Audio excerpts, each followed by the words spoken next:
Okay, we're waiting for nobody now. Okay, we are now on to, welcome. We're now entering the work session of the Pinehurst Village Council for June 10th, 2025. Call that to order. And we have three items under the topic of general business. The first one will be a discussion of fencing regulation changes.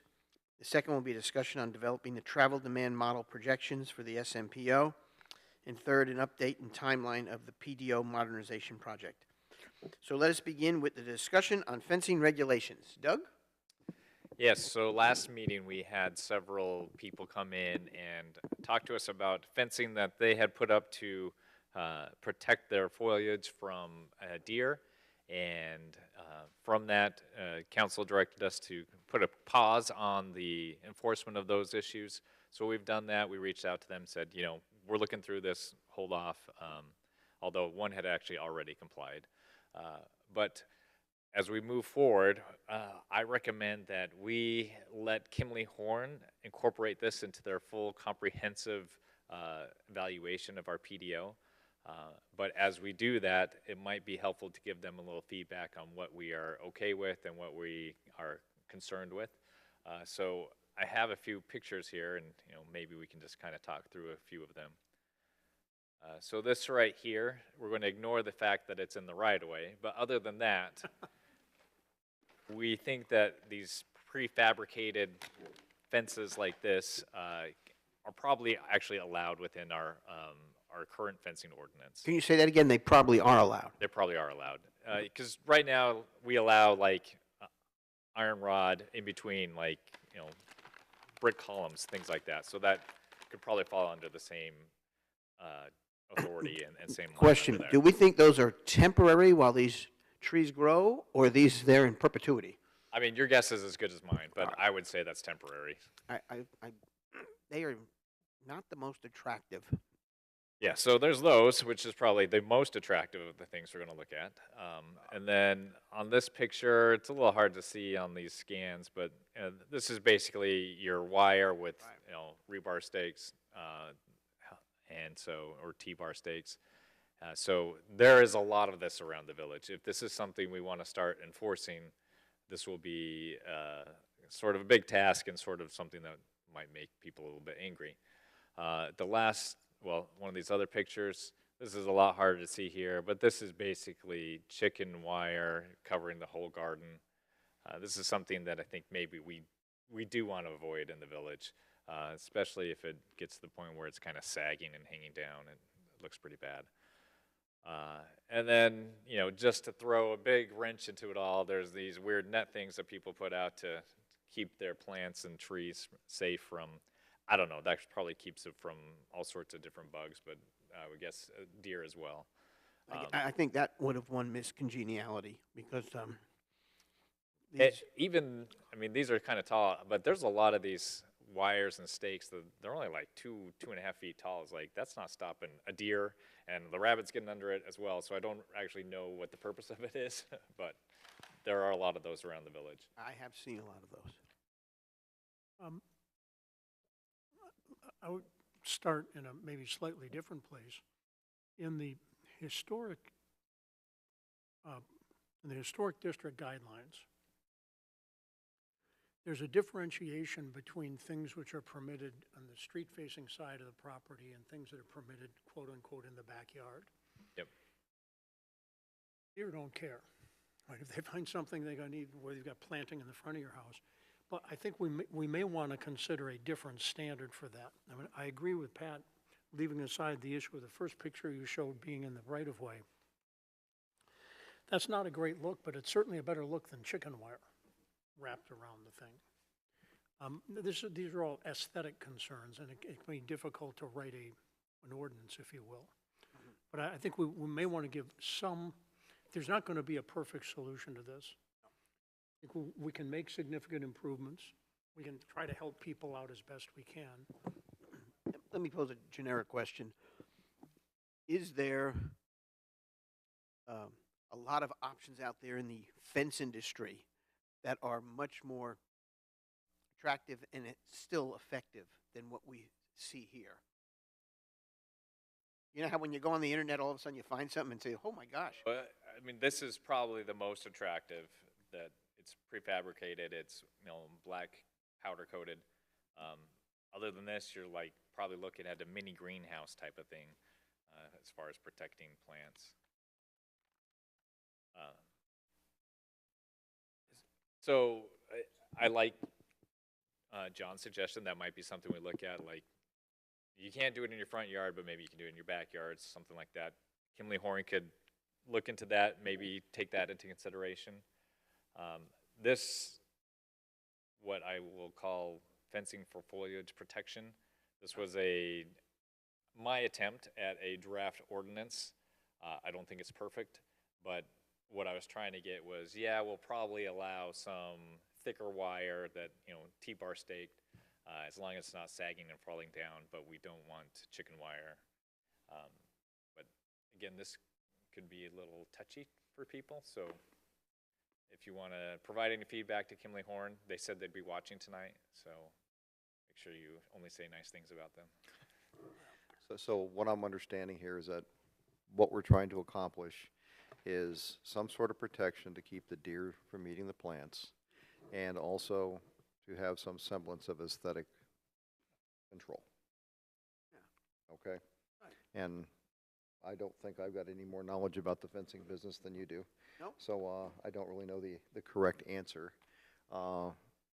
This seems like a good start. I don't want to put mandates in there that require some super expensive fences either. It needs to be something that is reasonable and that folks can use. But right now we have a deer smorgasbord going on throughout Pinehurst, and so we need to give the people some powers to be able to fight that. I would caution against wiring backyard only as opposed to front I yard. agree with that. There are a lot of, as a matter of fact, the people who spoke at the last public hearing have a lot of plants. One happens to be a large corner lot, and there are large plantings throughout that lot, front and back. And they're trying to protect that. And in many of our neighborhoods, people's front yards are large, and there's not much in the backyard, and so by not allowing them to protect what's in the front yard seems a little unfair. No, I wasn't suggesting it had to be hard and fast. I'm just suggesting it can be something that we incorporate as part of the approach. That there can be a different standard. That doesn't mean there should be zero protection in the front or nothing permitted there, but it might be different in the front than it is in the back. I think that's all I was saying.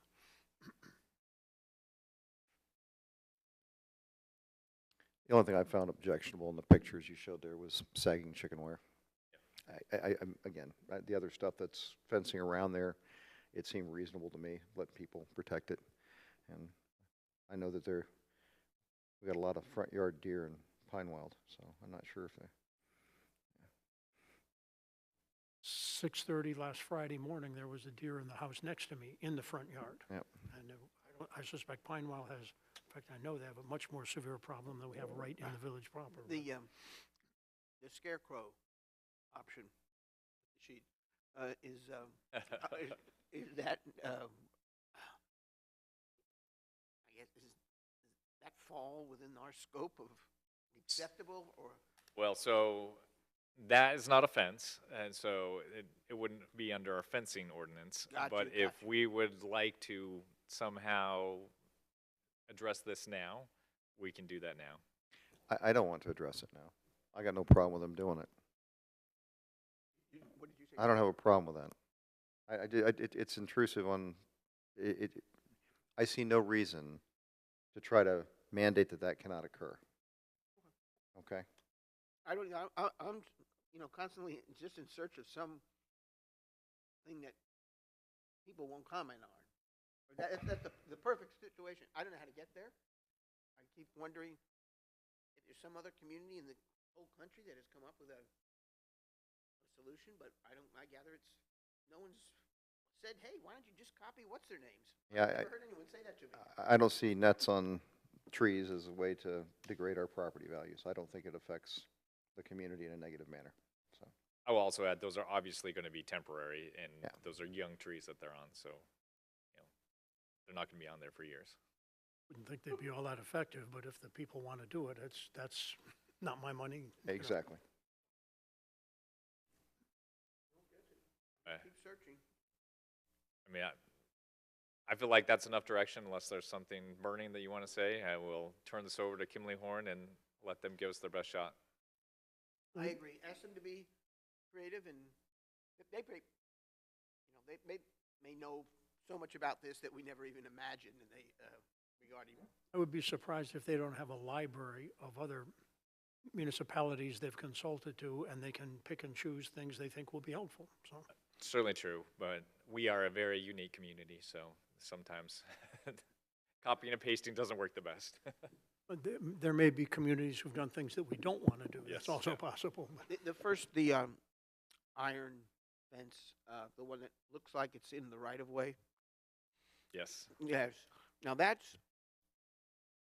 may be something where not the fence, but we can exercise some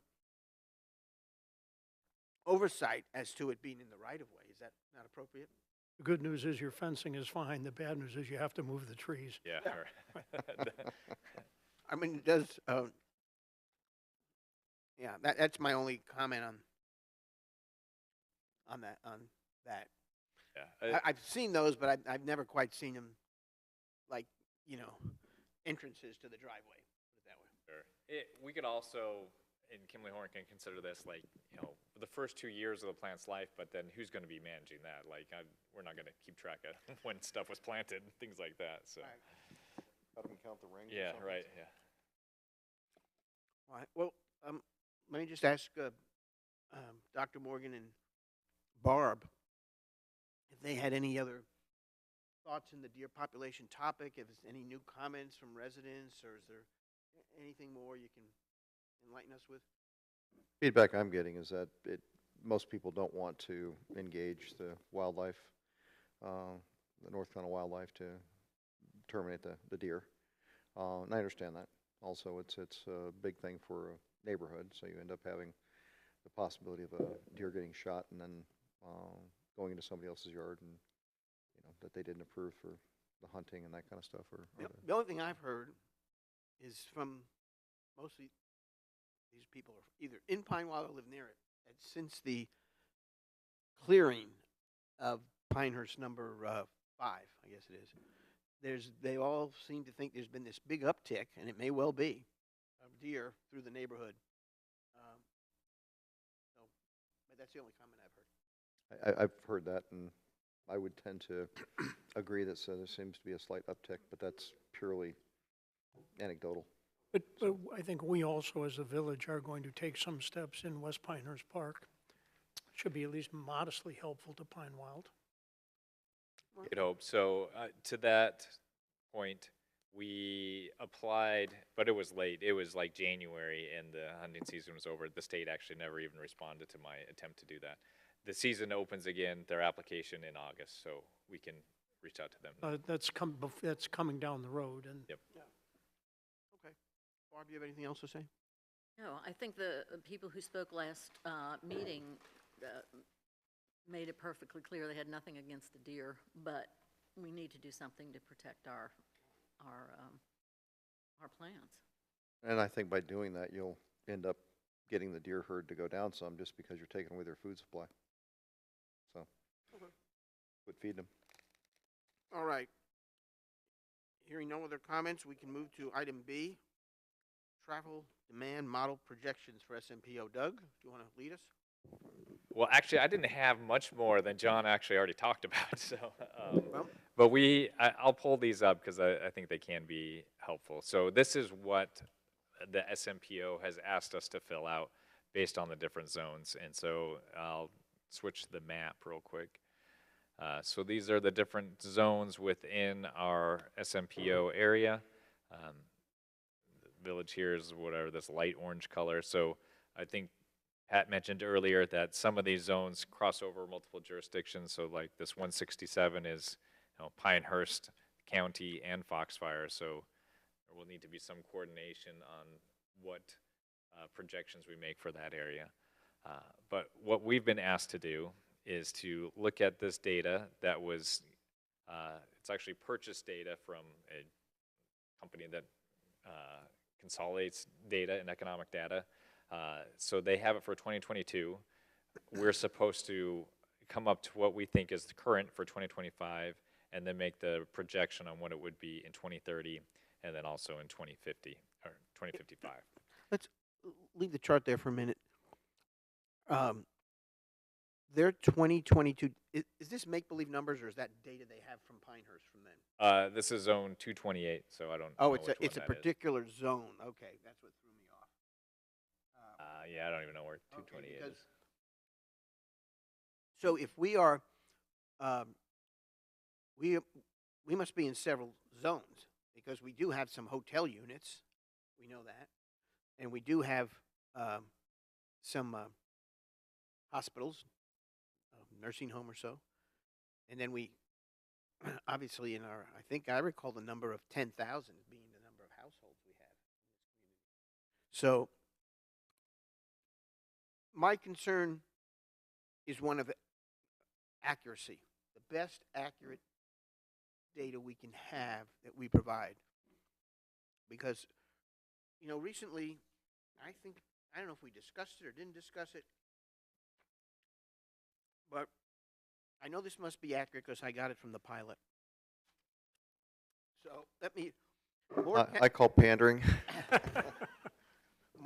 no, it wasn't the staff writer who's here.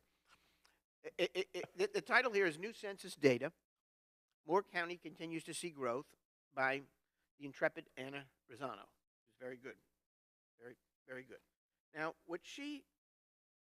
the headline is sort of typical, so I was just saying, I just sort of was nodding with it, and then I decided to sort of read it a little thoroughly. It comes from the U.S. Census Bureau, and these are estimates, not projections. These are estimates from the population increases from 23 to 24.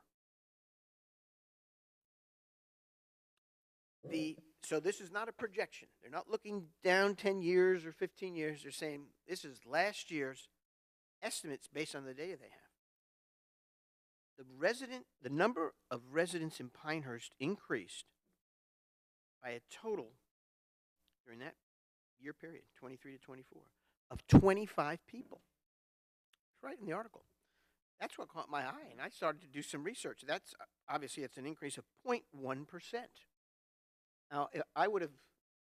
This is one of those game shows. I would have lost tremendously. I would have never had that number. Now that's a plus and minus number. So we could have had people moving into the community, and large families moving out, smaller ones moving in, vice versa. So I decided to look at the rest of Moore County because, and this was fascinating. While we were gained 25, there were several communities. Taylortown gained 12, Vass gained 15, Pine Bluff gained 6, Cameron gained 2. The largest gain was Southern Pines, 209. They were the only ones, the only community over 60 gained. Aberdeen was 58. So in the Tri-City, well, not in the Tri-City, I guess, in the 11 municipalities of Moore County, the total increase from 203 to 23 to 24 was 503 people, and we had 25 of them. So it got me thinking about accuracy of data, this whole thing about projections, because this is looking backwards, and they tend to be more accurate. I hope they're more accurate. It's the United States Census Bureau. So, again, I'm bringing this up because I do think it's very important that we obviously take this seriously and provide the most accurate data we can come up with. And if we have questions, we ought to footnote our questions back to Moore County socioeconomic data projections, because so much in the decision-making process is often based on projections, And what they're talking about now in terms is out to 2055. And that's a lot of projecting. And there's the issues of water that we don't know about. Now we as a community here are somewhat built out. We all know that. We just had the experience of a lot that went for a pretty high price that we talked about an hour ago. So people want to move here, and they're willing to pay quite a bit of money for a lot. So I guess I just want us to be careful and accurate. And if we have questions to go back to these folks with, we ought to go back to them with. I would hope that there's a point where we can take the zones and add up the zones that are ours and then see if that corresponds to the projections that have been put together by village staff recently about our population growth and the U.S. Census Bureau estimates. And let's see what we get here, because there's so much is dependent on what these numbers tell us. Pat, I think that's a good approach, but I don't think it's going to work. Doug, if you put the map back up. The zones are census block zones, and the boundaries tend to be easily observable physical characteristics, the roads, the rivers, something that if you looked at them, you would say, yeah, that's a reasonable boundary, but they're explicitly not municipal boundaries. And if you just look in Pinehurst, it looks like 180 and 178 and 269 are all in some are all in Pinehurst, but a lot are not contiguous with our municipal boundaries. And one of the difficulties is going to be, so we're going to forecast, let's take 167 there. We're going to forecast the population that we know about in our boundaries and possibly including our ETJ, but being sure that those are consistent. And I suspect with Foxfire they will be, but there could be some places where there are inconsistencies. And Scott Walston actually brought up a case where somebody had filled one of these out and had asked about how many teachers there were, something like that. And they put the entire staff of the Moore County Moore County Board of Ed. So they put all the well, they're not all in that block. So agree, Pat, that we have to look for accuracy. And that'll be, I think we're going to have pretty good numbers. We can look at the numbers that were done 10 years ago. The interesting thing is, as you point out, if the increase of 25 from the Census Bureau, I think the lowest number of housing permits we've issued in the last 2 or 3 years has been 47 or something like that. And the state demographer has told me that typically you assume either 2.35 or 2.55 people per dwelling unit. And we've never had a year where there were only 10 that were completed, I don't think. Obviously, we're talking about permits, but we'd have to look at completions. That's when people actually move in and the population changes. So the other thing, that the state demographer, I've been going back and forth with him a little bit for some other reasons. He does not do forecasts below the county level. But he said that the way a lot of cases the Census Bureau, they will use birth and death records, they will use building permits, they will use other pretty reliable data that can be gathered from governmental sources. So I really don't understand how they came up with a 25-person increase, or for that matter, only a 500 increase for the entire county.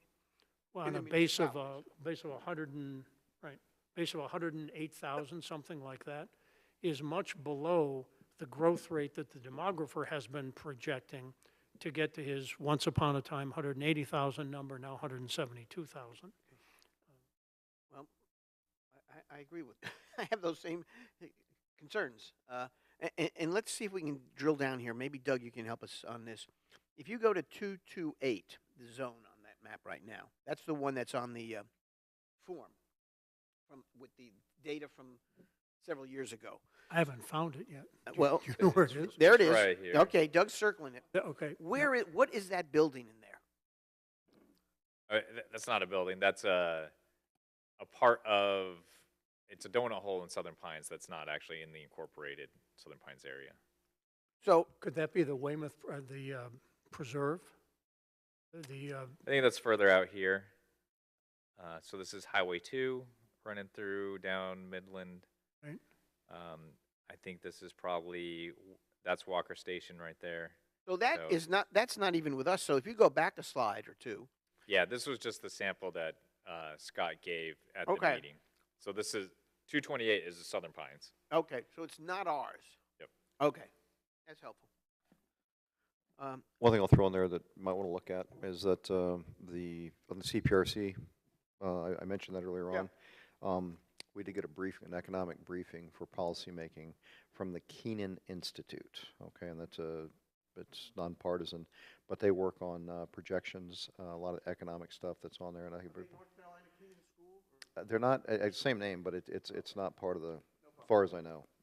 It's not with that, but it is called the Keenan Institute, and it is open to us from CPRC. So just take a gander at it and see Yeah. how they're doing their projections, because the whole purpose of that presentation was how do you do policy making projecting onto the economic outlook. Okay, and that's their shtick. Okay, so it's worthwhile looking at. I will add, Thank you. you know, when we had talked about this at the TCC meeting, the announcement about Amazon hadn't even come out yet. So Right. I could see, you know, Pine Bluff growing significantly in the next Could 10 be. years. Pine Bluff could be. Well, and the other thing is that, as I found out in some of the work I did last year related to the traffic circle, when the DOT projects trip data, it is not explicitly a function of population. So if they say trips are going to grow from X to Y, they may also have separately the population is going to grow from A to B, but there's no mapping of those two numbers. So, you know, their forecast for people coming down 211 could be as influenced by the opening of a new women's center at the hospital or what have you, and that may override what the population trends are. And clearly the Amazon, I understand that there plans to station 2,500 new troops at Camp McCall, separate and apart from Fort Bragg. That's not going to be on the order of magnitude of Amazon, but it's going to be a lot sooner as well. Yeah. So the next steps on this are for the TAZs within our own jurisdictions, we'll be able to come up with our own recommendations, and we are going to feed that back to the SMPO. We will discuss that all at the TCC level, which I'm a part of, and then after we get some sort of agreement on it, that will come to the governing board, which the mayor is on, and they will have the opportunity to review those there as well. And- So, Doug, just while we have it here, block 187, looks like it's in part number 6 that has a piece also carved out of it. Yeah, so that is we'd call Monroe Town. So that is not within our jurisdiction. Gotcha. That's not, it's actually not, it's just north of number 6, I think. It's kind of surrounded. Number 6 surrounds it, yeah. Okay. oh,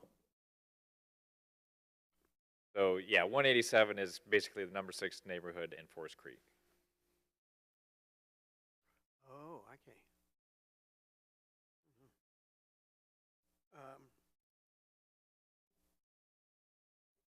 Well, Doug, do you need anything else from us? I mean, I'm excited about the project. I'm just, I really have a lot of questions about the data because we see too many different data pieces and they can get confusing. So is there anything more you need to hear from us or questions that'll help you or? No, I'm good. I think that it's important to remember what this data will be used for. So we're going to use this to help us develop our Metropolitan Transportation Plan and also our Comprehensive Transportation Plan. So the idea of both of those documents is to look into 2055 and project what sort of transportation infrastructure improvements need to be made between now and then to meet the potential need. I think the other thing that's worth saying is that the DOT are the people responsible for creating and maintaining and updating the transportation demand model. And they're going to be looking at Moore County. They're not going to be looking just at the SMPO from a DOT perspective. The SMPO will only be looking at those portions that are inside, obviously, the boundaries of the SMPO.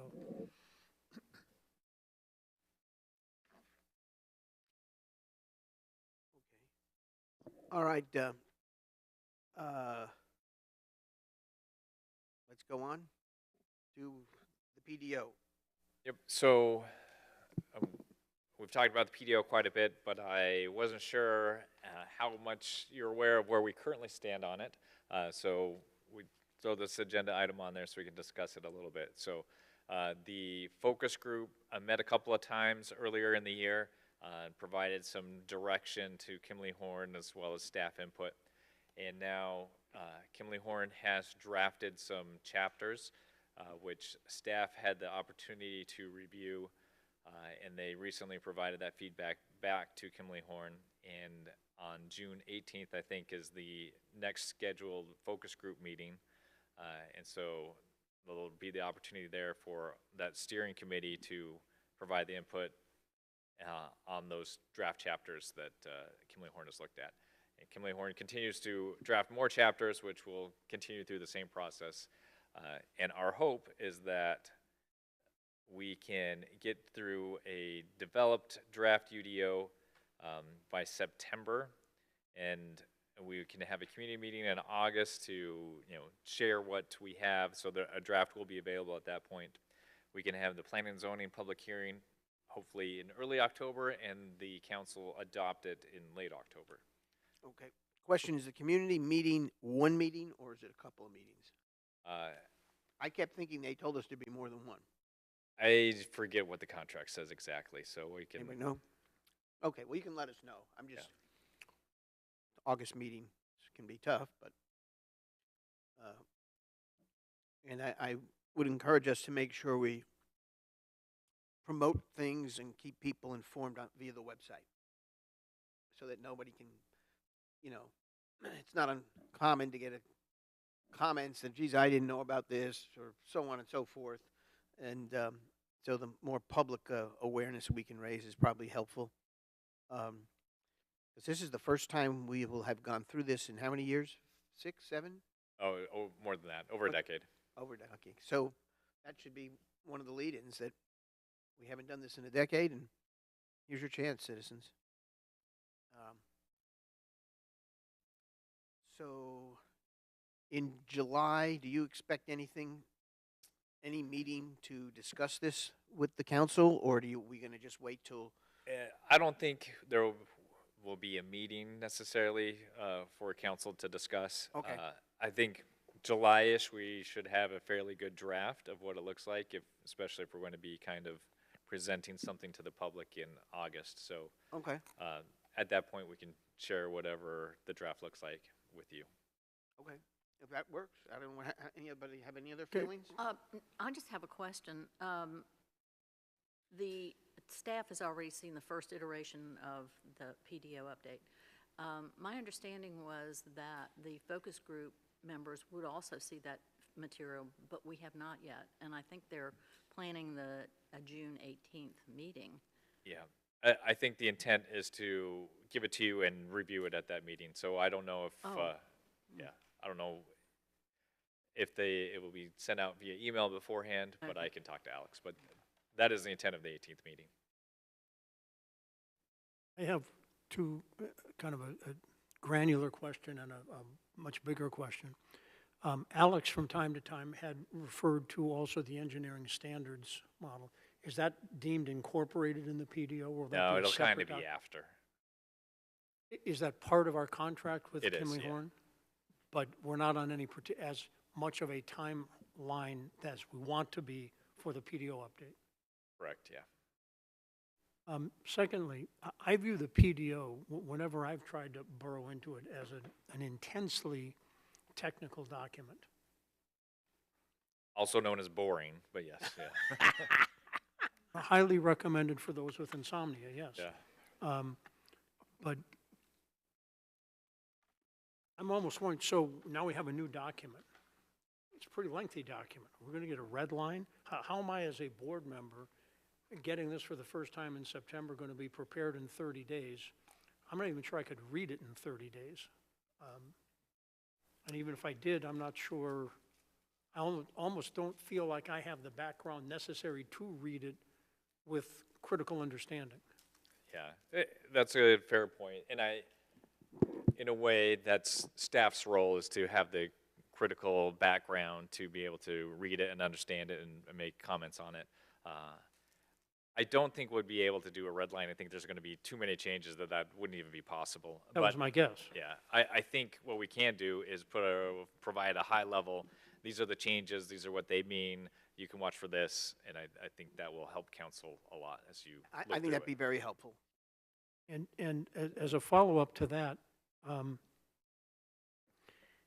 given that at the moment, what used to be called SB 382 has become the law of the state, it may or may not be repealed, we don't know. What approach is Kimley Horn taking with respect to conditional zoning and some of the other things that 382 seem to dramatically change our ability? But what approach are they taking at this point? So I believe that they are drafting it with the intent that 382 will stand, because as of right now, it looks like it will. But I think that they will provide feedback to us on, if 382 were to come down, there would be an opportunity to adjust it.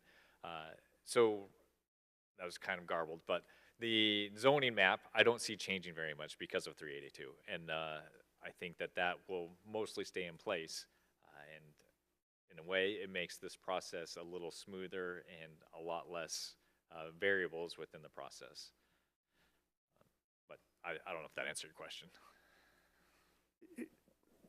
It's interesting, and Matt maybe can pretend to not hear what I'm about to say. A person with knowledge at the county level says that as they're looking at the land use study committee they're proceeding on the basis that it will be repealed. Who knows? I don't have I don't have a way to bet on that, so I don't know. But so Kimley Horn is assuming that it will not be, and that therefore we will need to adapt our standards under the assumption that continues to be the law of the state of North Carolina. Yeah, that's my understanding. I could be wrong, and I'm not the project manager on this, but Well, if something occurs in the next 60 days on this topic, then there will that'll be a answer the pivot. question Yes. and we can pivot. Right? No, I think you got to make a bet one way or the other. We can't have them doing both. So you make a bet one way or the other, and if it turned out you made the wrong bet, then you got to adjust. So That seems like a reasonable plan.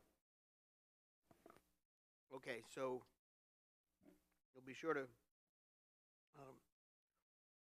inform the public of their role and prioritize this sort of on the website. We'll watch for the 382 issue, and we'll look for somewhat of an executive summary from staff that points out things for council to think about while this process is going on. And I think that's sort of the highlights. I suppose Jack may have some comments if he watches this meeting, and maybe he'll feed them back. Yeah. Well, and he'll be at the next steering committee meeting. Right. So. Okay, well, that's good news. All right, you don't need anything more from what you've heard from us on this. Yes. Okay. Before we move to adjourn, if people have any, I guess I have two little things to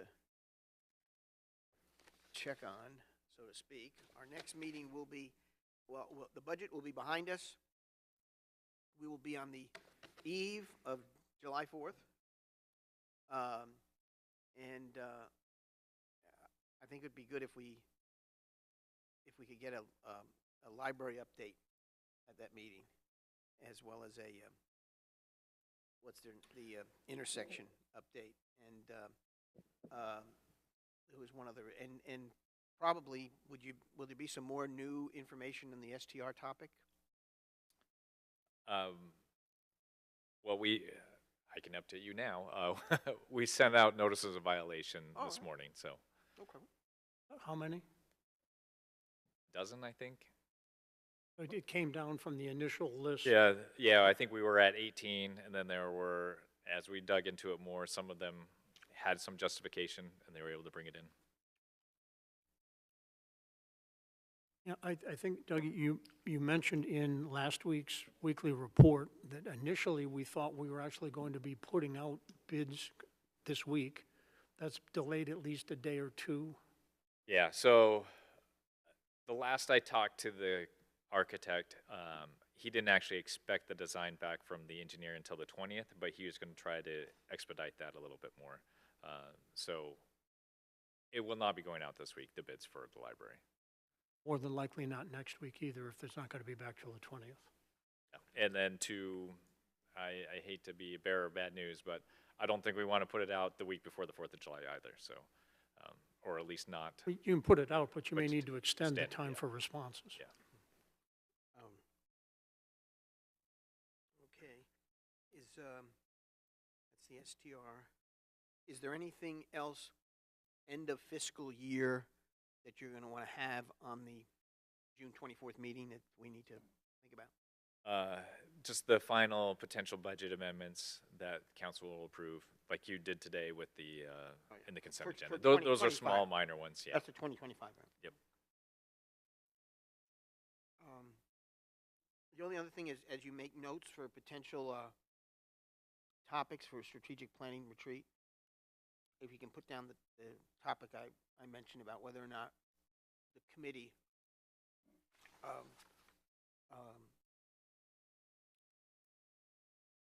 the budget committee, whatever the proper name is, should include one council member.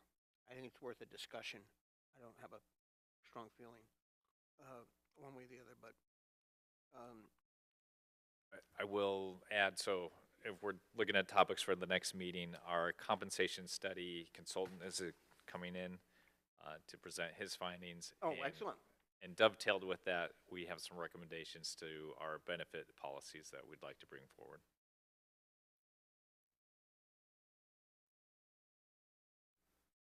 That's great. Okay. Any other comments from council members? Questions? Doug, you have anything else to add? Okay. Well, somebody knows what's the next thing to do. I move to adjourn the regular meeting. I'd move to adjourn the work session. Oh, how about that first? Second. Second. Okay. Meeting, work session adjourned. How about council?